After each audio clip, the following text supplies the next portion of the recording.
Alright guys, today's video is about Iron Banner, and basically I don't think I've ever done a video talking in depth about Iron Banner, how I feel about it, and I thought fuck it, let's do it today. Let's talk about Iron Banner and why I personally do not like Iron Banner in Destiny 2. And I will also say this, I have never liked Iron Banner in Destiny 2.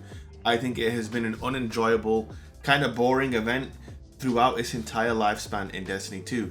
Now, of course, I am not going to be super negative and criticize devs or be super toxic, but I'm going to be honest, and I'm going to say why I don't like Iron Banner, why I've never liked Iron Banner in Destiny 2, and I'm also going to say something that people kind of react negatively to, and that is that the Destiny 1 version was better. Now, I've noticed now a lot of times people will say it when you kind of reference to Destiny 1 that it's just nostalgia speaking, it's just the rose-tinted glasses speaking, and that actually Destiny 2 has got a lot of things better than Destiny 1. And I would agree with that.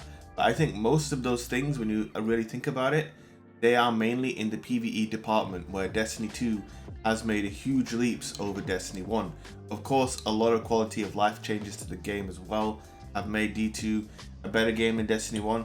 But when it comes to core PvP, as we have seen so far in the lifespan of this game, recovering and saving this game meant reversion to a Destiny 1 style of sandbox. Now for me, I think Iron Banner also needs to go under the same sort of reversion. Now, why do I feel that way? Now, there's a bunch of obvious problems right now in the current Iron Banner and in the last Iron Banner before it, and I think even the Iron Banner before that, and I'm talking seasons. So Season 8 Iron Banner, Season 7 Iron Banner, and Season 9 Iron Banner, they all have one major problem in common, and that is that there were no new weapons introduced, not a single new weapon introduced, and not even any old returning weapons with random rolls introduced. I think we had Ganora's axe that came back. That's probably the most recent weapon that got reprised from year 1 of D2, and other than that I can't really think of anything that's caught the eye. Nobody plays Iron Banner for the purpose of getting X weapon. Now when you compare that to Destiny 1, there were many weapons that gained infamy and were just much loved legendary weapons that came from Iron Banner. I can list off a few for you right off the top of my head. Jolder's Hammer, the machine gun, Benala's Peril, the hand cannon, Felwinter's Light, the infamous sniper slash shotgun. We had the Ephrodite Spear, the infamous sniper. You know, there were a bunch of good pulse rifles. Neowen's Mercy, for example. I'm sure Destiny 1 players are probably getting kicks of nostalgia as I mentioned these weapons. Now, I challenge you to do the same thing for Destiny 2 Iron Banner weapons. Is there a single Destiny 2 Iron Banner weapon that has made even a lasting or fleeting impression on the sandbox or meta? And I'm really struggling to think of anything, man. In fact, the only thing I can think of is Ganora's axe, and even then that's a slug shotgun, which is an acquired taste and it's very much a fringe type of weapon. When you're looking at hand cannons, there's nothing. When you look at shotguns, as I said, aside from Ganora's, nothing. Snipers, nothing. You know, there's really nothing. In fact, the most infamous or sought after weapon in Destiny 2 Iron Banner would probably be the Swarm of the Raven, which is a PvE DPS weapon. Now, should that most famous Iron Banner weapon from Destiny 2 be a PvE centric weapon? It shouldn't. It absolutely shouldn't. So the first fundamental failure of Destiny 2's version of Iron Banner is the underwhelming weapons. Iron Banner has always been about the weapons, guys, and then the armor. In Destiny 1, it was all about the weapons. Of course, there were certain armor sets that were absolutely incredible. You guys know my channel's logo is based on an Iron Banner Destiny 1 helmet. So, of course, there were some amazing armor sets in Destiny 1 Iron Banner 2. And I just feel like that is probably the number one problem with Iron Banner, but it's not the only problem with Iron Banner. I think the quest system that they've been applying in Iron Banner and D2 is a monumental failure. Don't force players into getting rocket kills. Don't force players into, you know, playing the game in a way that they don't want. Making the game feel like a chore is a turn-off. And in turn, like I'm an example of this. I have not touched Iron Banner. You see that rotator 0 out of 4. I haven't played a single second of Iron Banner. And in fact, if I do play Iron Banner, it will purely to be, you know, 6 of X exotic with bubbles and go in there and make a funny video. and once I've got that footage for that video, I'm out of there. You won't see me in there again. Now, like I said, the quest system, there's plenty of complaints. I've seen Cross's video on it. Obviously, that crazy guy, he did the quest on his Titan, and it sounded really painful. That was enough. I heard enough. I was like, you know what? I am not doing that. I'm not bunching up around heavy and fighting for heavy to get one rocket kill a match. That just does not sound like a good time. Now, the third point I want to make is Armor 2.0 and obviously Iron Banner being a route in which to get, pinnacle armor and enhanced mods. It's a good idea in practice, but in theory, but in practice, what actually happens is you play Iron Banner, you grind it out for hours and hours and hours, you get a bunch of tokens, you go to Saladin, and now you're fucking playing the slot machine game. And there's so many things in that loot pool. There are a bunch of weapons, none of which anybody wants, by the way. I don't want Breath of the Dragon.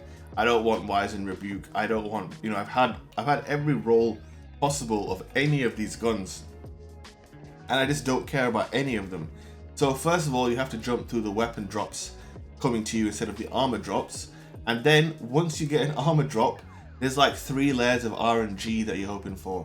So you want a certain element, you want certain stat rolls, all of these sorts of things. There's so much RNG you have to fight through in order to get what you want. Then you want, a high stat roll.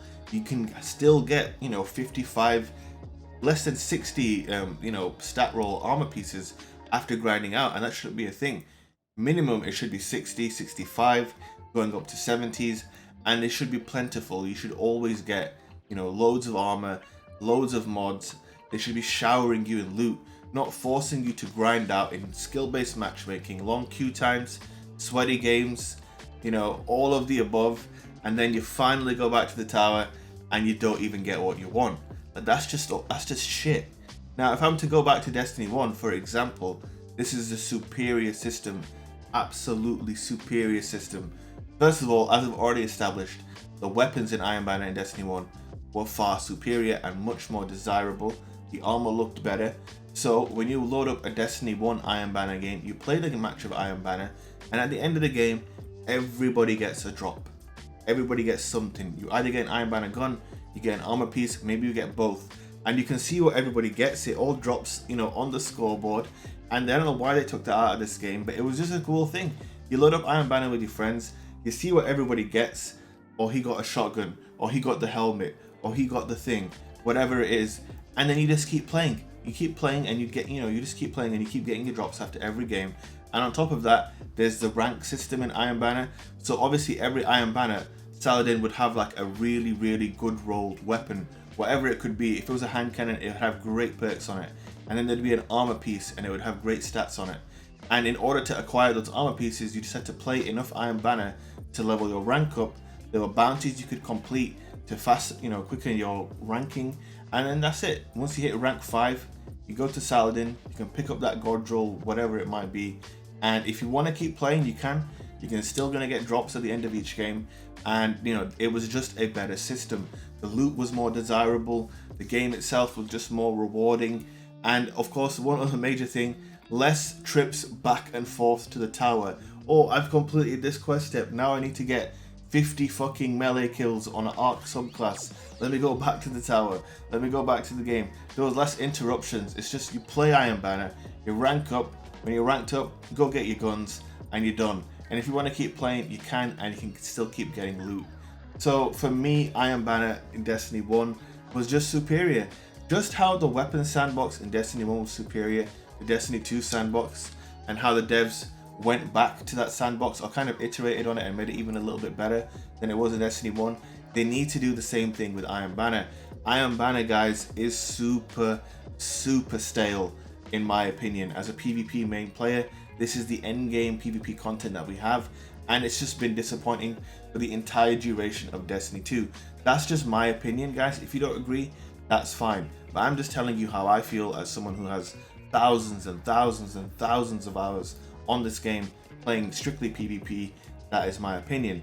Now, of course, I think Trials may be returning very, very shortly, which then gives us 2 endgame activities. And also bear in mind, it looks like Trials is very much going back to, that's right, you guessed it, the Destiny 1 formula. And I really think at some point, if Bungie can get the time and the resources, they should dedicate enough time to do the same thing with Iron Banner and give it a little bit more of what D1 Iron Banner had, because it was simply just a better system. Now, of course, guys, I'm not saying everyone at Bungie should, like leave home and go back to the office in the middle of the Christmas holidays. It is the Christmas winter break. People are going to be enjoying their New Year's break, and there's no urgency on my part. It's just that Iron Banner's up right now. People are asking me why I'm not playing Iron Banner, and this is why. So I've given you my reasons and my opinions on Iron Banner. I want to know what you guys think in the comment section. Let me know. If you enjoyed listening to me talk about this, don't forget to hit that like button. And yeah, I'll see you guys in the next one.